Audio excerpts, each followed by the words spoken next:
सृष्टि बचपन से ही दिखने में सुंदर नहीं थी, लेकिन अमीर बाप की बेटी सृष्टि पर उसकी माँ जान छिड़कती। मेरी बेटी कितनी प्यारी है, भगवान सबको सृष्टि जैसी बेटी दे। सृष्टि धीरे धीरे बड़ी होती है। एक दिन सृष्टि की सहेली कहती है, तू दिखने में कितनी अजीब सी है, लेकिन मैं जानती हूँ हम सब में सबसे अच्छी शादी तो तेरी ही होगी। तेरे पापा अमीर जो हैं। और बता नहीं सकते यार, दहेज तो हर कोई देता है, ये क्या ज्यादा ले जाएगी अपने पति के लिए? अरे बड़े शहर में कोठी है इसके पापा की। अरे पापा की है ना, कौन सी इसकी है? इसकी होती तब तो कोई भी लड़का इससे शादी कर लेता। अरे पापा की मतलब पापा की है तो मेरी ही है ना? किसने कहा?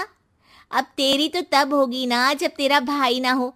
वैसे भी शादी के बाद सारी प्रॉपर्टी भाई के नाम होती है। सृष्टि समझ जाती है कि उसे किसी भी हालत में माँ बाप की सारी प्रॉपर्टी को अपने नाम करना है, लेकिन कैसे? एक दिन सृष्टि का भाई शीनू कहता है, बहन क्या कर रही है? तुझसे एक बात करनी है। अरे हाँ हाँ करना, मैं तो तेरी बहन हूँ। बहन मेरी लाइफ में ना एक लड़की है, बहुत अच्छी है। मैं सोच रहा हूँ माँ और पापा से बात करूँ शादी के लिए। सृष्टि को समझ में आ जाता है कि भाई की शादी होते ही भाभी उसे एक दिन भी घर में बर्दाश्त नहीं करेगी। क्या बात है भाई, बताना कौन है वो? यार वो बहुत अच्छी लड़की है, पढ़ी लिखी है, मेरे साथ जॉब भी करती है। बस एक प्रॉब्लम है। प्रॉब्लम? क्या प्रॉब्लम है भाई? यार वो शादीशुदा है, लेकिन उसके पति ने उसे सिर्फ इसलिए छोड़ दिया क्योंकि उसके माँ बाप दहेज नहीं दे पाए। सृष्टि ये सुनकर न जाने क्यों खुश हो जाती है। अरे भाई तो क्या हुआ, लड़की तुझे तो पसंद है ना? शीनू को लगता है कि बहन उसे समझ रही है। वो इस बात से अनजान होता है कि उसकी बहन की मंशा पूरा घर हड़पने की है। सृष्टि अपनी माँ से कहती है, मम्मी मुझे तो बहुत चिंता है, पता है शीनू क्या कर रहा है? अरे क्या कर रहा है, वो तो काम पर जाता है और वापस घर आता है। नहीं ना माँ, वो यही तो नहीं कर रहा, बाकी सब कर रहा है। आपको पता है उससे प्यार है, और वो भी एक शादीशुदा लड़की से। ये क्या हो गया, मैं सोसाइटी में क्या मुंह दिखाऊंगी? अरे तेरे पापा तो यही कहेंगे कि मैंने ही उसे बिगाड़ दिया है। माँ देखो, मेरी बात मानो, पापा पर भी विश्वास करने की जरूरत नहीं है। अब आप ही बताओ, पापा इतनी देर घर के बाहर रहते हैं क्यों, बोलो? अरे बेटा वो तो नौकरी करते हैं ना।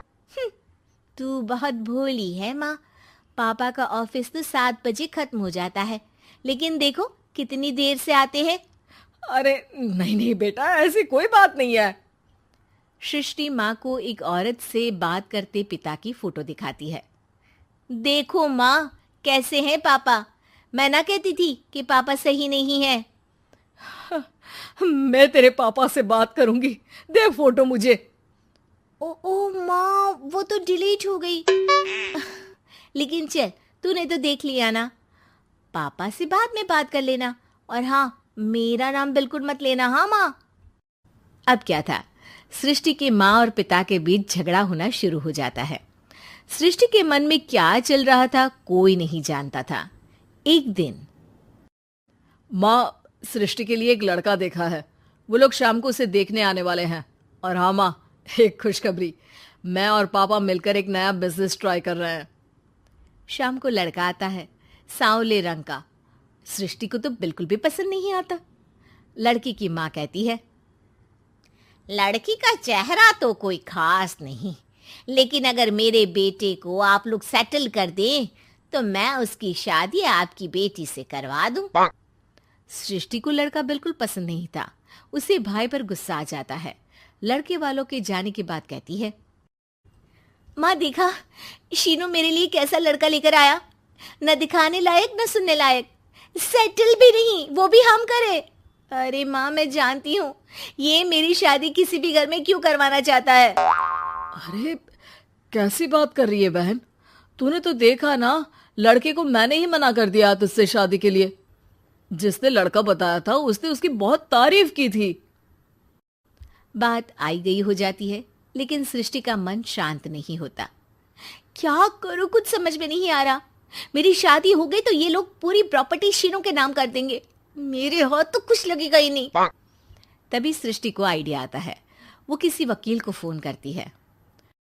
जी देखिए, अगर आपके मम्मी पापा का तलाक हो जाता है तो आपके पिता की आधी प्रॉपर्टी आपकी माँ के नाम हो जाएगी, फिर उसे वो किसी को भी दे सकती है।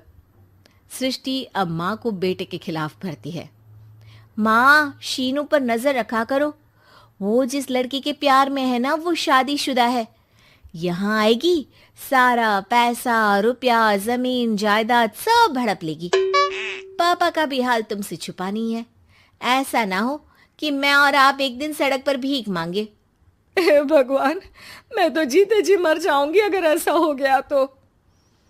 ऐसा हो गया नहीं माँ, ऐसा ही होगा। अभी समय है, आगे का सोच लो। मैं तो कहती हूँ पापा से आधी प्रॉपर्टी लेकर अलग हो जाओ। पापा की आधी प्रॉपर्टी भी हम लोगों को अगर मिल जाती है ना तो अगले 7 जन्म सफल समझो। बेचारी माँ बेटी के कहने पर पति से तलाक लेकर अलग हो जाती है। सृष्टि अब पैसों से गाड़ी और अपने दूसरे महंगे शौक पूरे करने लगी। उसके दोस्त भी उसके पैसे इस्तेमाल करते। सृष्टि, कल तुम कहाँ थी? मैं सारा दिन घर पर अकेली थी। तो मैं क्या करूं? मैंने ठेका तो नहीं लिया है ना तुम्हें संभालने का। माँ को सृष्टि से ये उम्मीद नहीं थी। वो बैठकर रोने लगती है। वहीं उसका पति यानी कि सृष्टि के पिता आ जाते हैं। मैं जानता था कि तुम्हारा यही हाल होगा, तो आपने मुझे रोका क्यों नहीं? मैं रोकता तो तुम रुकती क्या? सृष्टि के कहने पर तुमने मुझ पर अपने बेटे पर शक किया, लेकिन तुम ये भूल गई कि कैसे हम दोनों ने मिलकर जीवन में इतना सब खड़ा किया। माँ पति के गले लग जाती है। मुझे माफ कर दीजिए, मैंने आपकी कमाई का एक बड़ा हिस्सा गवा दिया।